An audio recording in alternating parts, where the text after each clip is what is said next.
बिस्मिल्लाहिर्रहमानिर्रहीम। अस्सलाम वालेकुम डियर स्टूडेंट्स। आज बेटा हम एक्सरसाइज 6.10 सॉल्व करेंगे। आपने एक्सरसाइज 6.10 के जो क्वेश्चन सॉल्व करने हैं, क्वेश्चन नंबर 1 का आपने फर्स्ट और सेकंड वाला पार्ट करना है, क्वेश्चन नंबर 2 का सेकंड वाला पार्ट, और क्वेश्चन नंबर 6, 7, 8, 9, 12, 13, 14 का जो है फर्स्ट वाला जो पार्ट है, और 15 का बेटा फर्स्ट वाला जो पार्ट, और 16 और 17। तो ये क्वेश्चन आज हम बेटा सॉल्व करेंगे। तो सबसे पहले आपको मैं एक डेफिनेशन एक्सप्लेन कर रहा हूँ, हार्मोनिक प्रोग्रेशन। तो इसको हार्मोनिक सीक्वेंस भी कहते हैं। A sequence of number is called harmonic sequence या harmonic progression if the reciprocal of the term are in arithmetic progression. कि अगर बेटा हम इन नंबर्स के रेसिप्रोकल लें तो हमारे पास जो आंसर आए ना वो किस में आए, वो अरिथमेटिक सीक्वेंस में आ जाए। तो ऐसी सीक्वेंस को हम हार्मोनिक सीक्वेंस या हार्मोनिक प्रोग्रेशन कहते हैं। जिस तरह फॉर एग्जांपल ये आपके पास जो नंबर है ये कहता है इन HP, ठीक है, HP में आ रहे हैं। सिंस अगर हम इसके रेसिप्रोकल लें इन नंबरों के तो हमारे पास ये आ जाएगा 1, 3, 5, 7। तो ये किस में आ रहा है, AP में। तो ये AP में क्यों है बेटा, क्योंकि अगर आप इनका कॉमन डिफरेंस लें, यानी 3 में से 1 माइनस करें तो आपके पास क्या आएगा, +2 आएगा। इसी तरह 5 में से 3 माइनस करें तो +2 आएगा। 7 में से 5 माइनस करें 2 आएगा। तो इन सब का जो कॉमन डिफरेंस है वो सेम आ रहा है। तो इसका मीनिंग ये AP में आ रहा है। यानी HP का अगर रेसिप्रोकल लेने से जो आपके आंसर आए हैं अगर वो AP में आ रहे हैं तो ऐसी सीक्वेंस को हम HP कहेंगे, ठीक है, यानी हार्मोनिक सीक्वेंस कहेंगे। और हार्मोनिक सीक्वेंस की जो जनरल टर्म होगी ना वो हम ये कहेंगे। जिस तरह अगर आपको याद हो कि हमने AP की जो जनरल टर्म हमने जो पीछे सीखी थी वो क्या थी, वो A1 + n-1D। तो उसी का अगर हम रेसिप्रोकल ले लें, जिस तरह ये रेसिप्रोकल ले, तो वो HP की जनरल टर्म होगी। अच्छा, उसके बाद हमने हार्मोनिक मीन के बारे में स्टडी करना है। हार्मोनिक मीन क्या होता है, a number H is said to be harmonic mean between two number A and B if A, H and B are in AP। तो बेटा हार्मोनिक मीन का जो फॉर्मूला आपने ये याद रखना है, H इक्वल होगा 2AB/A+B। तो ये भी अगर आपको देखें तो ये आपने याद रखना, और ये भी AP का रेसिप्रोकल ही है, ठीक है। अच्छा, आपने यहाँ जो क्वेश्चन सॉल्व करने हैं तो आपने सबसे पहले क्वेश्चन नंबर 1 का फर्स्ट और सेकंड दोनों पार्ट सॉल्व करने हैं। तो इसमें मैं कह रहा find the 9 term of harmonic sequence. तो हमने इसकी 9 टर्म फाइंड करनी है और ये हमें सीक्वेंस गिवन है। तो गिवन सीक्वेंस वहाँ पर ये है बेटा, इसका अगर हम रेसिप्रोकल ले लें तो ये हमारे पास AP में आ जाएगा। तो A1 की वैल्यू हमारे पास 3, इसमें D की वैल्यू +2 आ जाएगी, ठीक है बेटा, 5 में से 3 को माइनस करने से। तो जनरल टर्म n टर्म आपको पता ही है AP की क्या होती है। तो इसमें यहाँ A1 लिख दें, यहाँ A1 मैं ऐड कर देता हूँ बेटा। यहाँ आप A1 लिख दें, ठीक है ना। तो A1 इक्वल n + -1D के। तो A1 की वैल्यू और D की वैल्यू आपके पास ये ऊपर आई हुई है, ये दोनों वैल्यूज़ आपने लगा देनी है। और n की जगह आपने क्या लगाना, 9। क्यों, क्योंकि हमने 9 टर्म फाइंड करनी है। तो n की जगह 9 लगाएंगे इसलिए। तो आपके पास ये 19 की इक्वल आ जाएगी। ये किस में आई है, AP में, ठीक है। ये जो 19 आया ना ये AP में है। तो इसी का आपने रेसिप्रोकल ले लेना दोबारा, तो ये किस में चले जाएगा, HP में। तो ये 1/19 हो जाएगा, ठीक है बेटा। जब HP में लिखेंगे तो इसका रेसिप्रोकल लेकर लिखेंगे। इसी तरह सेकंड वाले पार्ट को भी इसी तरह करना आपने। ये आपका जो है ना सीक्वेंस, ये HP में है, इसका रेसिप्रोकल जो होगा वो AP में होगा। तो A1 की वैल्यू -5 है और D की वैल्यू +2 आ गई। तो n की वैल्यू 9 है, क्योंकि आपने A9 की वैल्यू फाइंड करनी है। तो n की जगह हमने यहाँ 9 रिप्लेस करना है। A1 की वैल्यू -5 और D की वैल्यू ये जो आई है, तो ये हमने लगा दी बेटा। तो आपके पास ये 11 आंसर आ गया। ये जो 11 आया किस में, ये आया AP में। तो इसी का रेसिप्रोकल हो गया आप, तो ये HP में आपका आंसर आ जाएगा। उसके बाद आपने क्वेश्चन नंबर 2 का जो है ना सेकेंड वाला जो पार्ट है वो करना है आपने। फर्स्ट वाला आपके सिलेबस में नहीं है। तो इसमें हमें क्या करना है, इसमें हमने 12 टर्म फाइंड करनी है, सेम उसी तरह ही। अब n की वैल्यू आपके पास ज़ाहिर है 12 होगी। तो ये आपको पता ही ये एच पी में आ रहा है, इसी का रेसिप्रोकल लेंगे जब तो ये ए पी में हो जाएगा। तो ए वन की वैल्यू +3 आ गई, जो फर्स्ट टर्म है वो ए वन की वैल्यू होगी, और डी की वैल्यू क्या होगी कि सेकंड टर्म में इसको फर्स्ट टर्म में से माइनस करेंगे तो ये डी की वैल्यू आ गई, और एन की वैल्यू 12 है आपके पास, तो A12 आपने फाइंड करना है। तो आपके पास ये एन इधर A1 आएगा, ठीक है बेटा, क्योंकि आपके पास ये एन टर्म होती है, एन टर्म की वैल्यू आपने इधर लगा देनी है। जब आप लगाते हैं इसको सिंप्लीफाई करते हैं तो ये आपका आंसर आ जाता है 39/2। तो ये इसकी 12 टर्म जो है ना एच पी की, यानी ये आ रही है आपके पास। उसके बाद आपने क्वेश्चन नंबर 6 वाला करना है, 4 5 आपके सिलेबस में नहीं है। तो इसमें मैं कह रहा है कि if first term of H P is -1/3 and fifth term of जो एच पी की है 1/5 होगी, तो 9 टर्म फाइंड करें इसमें, यानी A9 की वैल्यू हमने फाइंड करनी है।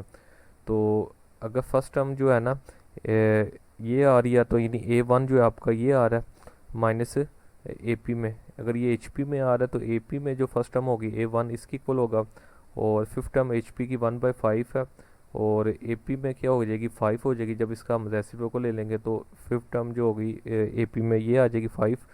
तो आपके पास वही जनरल फॉर्मूला होता है ए एन वाला, ए एन इक्वल होता है A1 + n-1 डी के।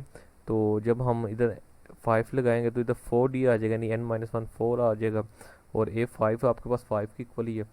तो ये आपके पास, उसके बाद आपने इसको सिंप्लीफाई करना है, यहाँ से डी की वैल्यू आ गई है, डी की वैल्यू +2 आ गई, और A1 की वैल्यू ये आपके पास, ठीक है बेटा। तो आपने कौन सी टर्म फाइंड करनी है, 9 टर्म फाइंड करनी है, ठीक है, ये 9 टर्म फाइंड करनी है। तो 9 टर्म इसकी जो है वो किसकी इक्वल आएगी, A9 इक्वल होगा A1 + AD के। तो A1 और D की वैल्यू आप लगाते हैं तो 13 आ जाएगा, ये किस में आई है AP में।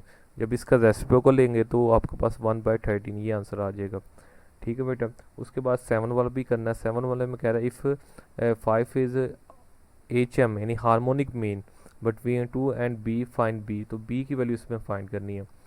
तो if H is harmonic mean between A and B, then फिर क्या होता है कि HM जो होता है वो इक्वल होता है 2AB/A+B। तो बेटा इसमें A और B की जो है ना वैल्यू लगानी है। अब A की वैल्यू जो है वो +2 है, B की वैल्यू B है, और H की वैल्यू आपके पास 5 है, यानी हार्मोनिक मीन की वैल्यू 5 है। तो ये आपने लगा दी, यहाँ से B वैल्यू फाइंड करनी है, तो B को वैसे लिख दिया हमने, और इसको हमने दूसरे साइड पर मल्टीप्लाई किया, और 5 को अंदर मल्टीप्लाई करना या, तो ये आ जाएगा, और 4B को दूसरी साइड पर लाएंगे तो ये -4B हो जाएगा। तो यहाँ से B यानी +10 जो है ना ये दूसरी साइड पर -10 हो जाएगा, तो B की वैल्यू जो है -10 आपके पास आ जाएगी।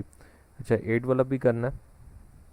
क्वेश्चन में 8 में कह रहा है if the number 1/k 1/2k + 1 और 1/2k - 1 are in harmonic sequence, कहता अगर ये हार्मोनिक सीक्वेंस में है तो फाइन के की वैल्यू हमने फाइंड करनी है।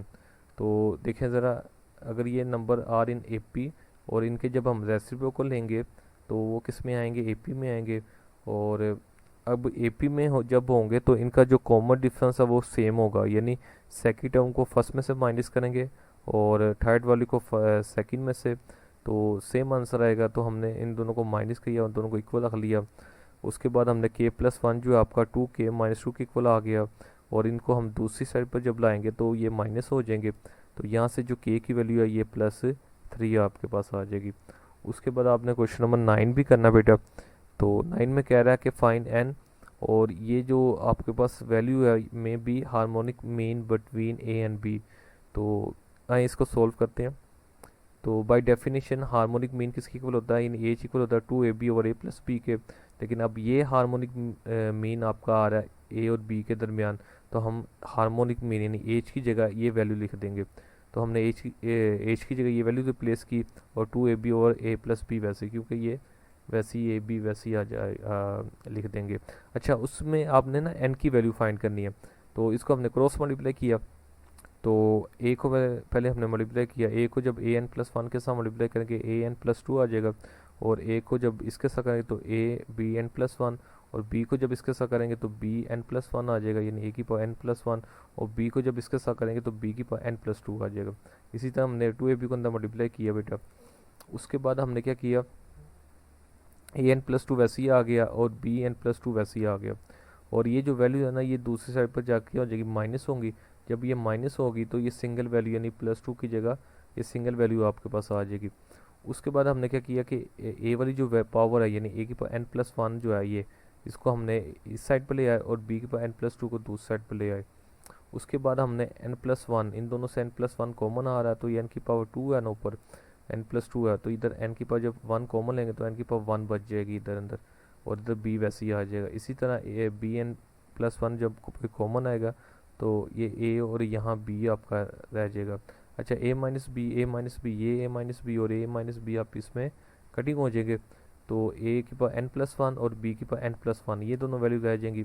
अगर हम दोनों साइड पर बी की पावर एन प्लस वन पर डिवाइड करें तो आपके पास यहाँ वन आ जाएगा। और इसको हम इसमें भी लिख सकते हैं ए और बी की पावर एन प्लस वन, और इस वन को लिख सकते हैं ए और बी की पावर ज़ीरो। तो बेस सेम है तो पावर इक्वल होगी, तो एन प्लस वन किसके इक्वल होगा ज़ीरो के, तो एन की वैल्यू यहाँ से माइनस वन आपके पास आ जाएगी। उसके बाद आपने क्वेश्चन नंबर 12 वाला करना है। ठीक है बेटा, 10 और 11 आपके सिलेबस में नहीं है। क्वेश्चन नंबर 12 में कह रहा है कि if A G and H are arithmetic geometric and harmonic mean between A and B respectively show that G इसके इक्वल टू ए बी, यानी ये हमने प्रूव करना। ठीक है बेटा, तो हमने क्या किया कि अगर ये जो ए है वो अर्थमेटिक मीन है यानी ए प्लस बी ओवर टू, और ज्योमेट्रिक मीन का ये फॉर्मूला और एच का ये वाला, तो हमने इसकी जो है राइट हैंड साइड ले ली ए एच वाली। तो राइट हैंड साइड के इसकी इक्वल आ यानी ए की जगह ए की वैल्यू लगा दी, एच की जगह एच की। तो बेटा ए प्लस बी और ए प्लस बी कटिंग हो जाएगा प्लस टू, और प्लस टू कटिंग हो जाएगा तो ए बी की इक्वल आ गया। तो ए बी अगर हम इसका स्केल ले लें तो जब इसका दोनों तरफ स्केल लेंगे तो जी इसके इक्वल आ जाएगा ए बी के, तो ये ए जी स्केयर के इक्वल आ गया। तो यही हमने प्रूव करना था कि ए एच इक्वल है जी स्केयर के। उसके बाद आपने क्वेश्चन नंबर 13 करना है। तो क्वेश्चन नंबर 13 में कह रहा है कि ए एच जी और H are and show that G इसके इक्वल टू ए एच के। तो कहता है कि फाइन, हमने ये वैल्यू फाइन करनी है और इसके बाद हमने ये भी प्रूव करना कि ये इसकी इक्वल है। तो सबसे पहले हमने अर्थमेटिक मीन की वैल्यू फाइंड की, वो आपको पता ही है इसका फॉर्मूला ए प्लस बी वाला, ए प्लस बी ओवर टू। तो इसमें वैल्यू लगा दें तो -4 आपका आंसर आ जाएगा। उसके बाद ज्योमेट्रिक मीन का फॉर्मूला लगाया तो वो स्क्वायर रूट प्लस -12 आ जाएगा। सीधा उसके बाद हार्मोनिक मीन का लगाया तो वो आपके पास -3 आ जाएगा। जस्ट इस फॉर्मूले में आपने वैल्यू पुट करनी है। अच्छा, उसके बाद आपने ये प्रूव करना है कि ए एच जो है वो जी के इक्वल है। तो ए एच जो है वैसे ही आ गया, और जी के इक्वल प्रूव करना है तो इन दोनों को मल्टीप्लाई किया 12 आ गया। तो जी के अगर इसका स्केल लें जी इसका, तो ये जी की वैल्यू जो है ये प्लस -12 है, इसका स्केल ले लें तो जी स्केल की वैल्यू भी 12 आएगी। तो ये आपका प्रूव हो जाएगा। इसी तरह बेटा सेकंड वाले में इसमें 2 आयोटा आ रहा है, 4 आयोटा आ रहा है, तो सिंपल ए बी की वैल्यू लगानी है। ठीक है, ए की वैल्यू 3 आयोटा आ रही है, जी की वैल्यू जो है माइनस प्लस माइनस के रूट 8 आ रही है, और एच की वैल्यू आपके पास 8/3 आयोटा आ रही है। ठीक है, उसके बाद आपने इन दोनों वैल्यूज़ को मल्टीप्लाई किया तो -8 आएगा। तो -8 अगर 8 जो है ना इसका स्केयर होगा तो ये जी स्केयर की वैल्यू आ जाएगी। इसी तरह थर्ड वाले में भी ए और बी की वैल्यू गिवन है, तो ये आपके पास ए की वैल्यू आ रही है, ये आपके पास जी की वैल्यू है, और ये आपके पास एच की वैल्यू आ रही है। उसके बाद आपने ए और एच को मल्टीप्लाई किया तो 36 आ गया। अगर हम इसका स्केयर ले लें तो ये जी स्केयर की वैल्यू यानी इसका जी स्केयर की इक्वल आ जाएगा। तो यही हमने प्रूव करना था। उसके बाद आपने क्वेश्चन नंबर 14 करना। 14 का जो फर्स्ट वाला जो पार्ट है वो करना आपने बस। कहता है show that A G H and verify that A जो है ना वो जी से लेस होगा और जी जो है आगे एच से लेस होगा अगर जी ग्रेटर देन 0। तो बेटा हमने ये प्रूव करना कि ए जो है ना वो जी से लेस है और जी जो है ना आगे एच से लेस है।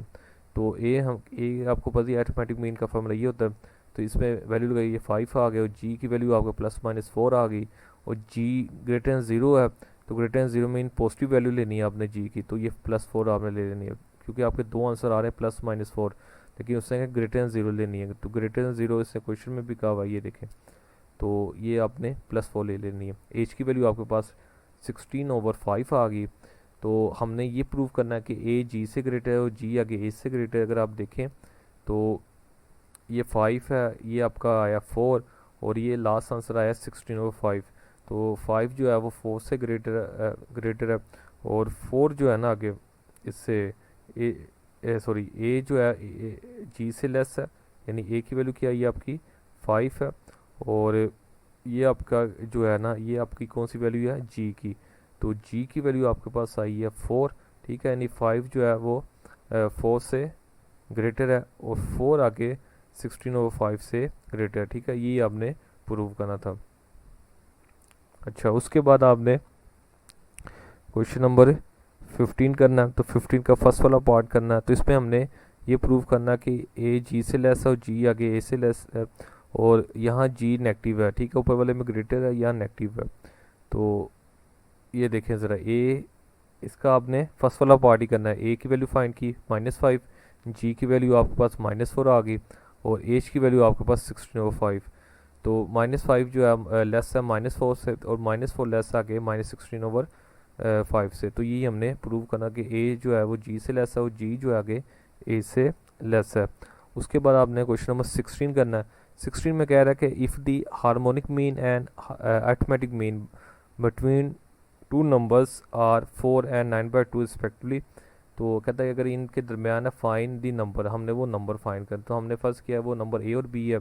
तो a + b/2 9/2 के इक्वल आ गया, और a + b यानी इसको ये +2 2 से कैंसिल हो गया, तो ये इक्वेशन नंबर 1 आ गई। उसके बाद 2ab इक्वल यानी 2ab और a + b किसके इक्वल आ रहा है, 4 के, ठीक है, हार्मोनिक मीन है इसलिए ये हार्मोनिक मीन क्वेश्चन में कहा उसने। तो यहाँ से आपके पास इक्वेशन नंबर 2 आ गई। अब इक्वेशन 1 और इक्वेशन 2 को सॉल्व करें। इक्वेशन 1 को हमने लिखा ये वाली, तो यहाँ से a की वैल्यू आ गई 9 - b, इसको हमने सेकंड इक्वेशन में लगा दिया, उसको हमने सिंप्लीफाई किया बाय फैक्टराइजेशन विद, तो ये आपका b की वैल्यू 6 और ये 3 आ गई। ये जो b की वैल्यू आई है इसको आपने इक्वेशन नंबर थर्ड में लगा देना, तो वहाँ से a की वैल्यू आपके पास आ जाएगी। तो ये दो नंबर है, या तो ये होंगे या ये वाले होंगे, तो ये आपने दो नंबर फाइंड करने थे। अच्छा, उसके बाद 17 वाला भी करना है। 17 में कह रहा है कि if the positive geometric mean and harmonic mean between two number 4 and 16/5 find the number. तो इसमें भी हमने वही नंबर फाइंड करने हैं। तो ये ज्योमेट्रिक मीन 4 के इक्वल आ गया, और यहाँ अगर दोनों तरफ स्केल ले लें तो ये भी इक्वल आ जाएगा 16 के। इसको हमने इक्वेशन में 1 का नाम दे दिया, और ये जो है ये 16/5 के क्रॉस मल्टीप्लाई करें, इसको सेकंड का नाम दे दिया। इक्वेशन 1 से a की वैल्यू क्या आएगी 16/b, ठीक है बेटा। अगर आप इस b को नीचे डिवाइड करें तो a की वैल्यू आ जाएगी। ये जो a की वैल्यू आई है इसको आपने सेकंड इक्वेशन में लगा दें। अब जब लगाते हैं तो यहाँ से b की वैल्यू आपके पास आ जाएगी। ये जो b की वैल्यू आई है इसको दोबारा अब इक्वेशन नंबर थर्ड में लगानी है, तो a की वैल्यू आ जाएगी।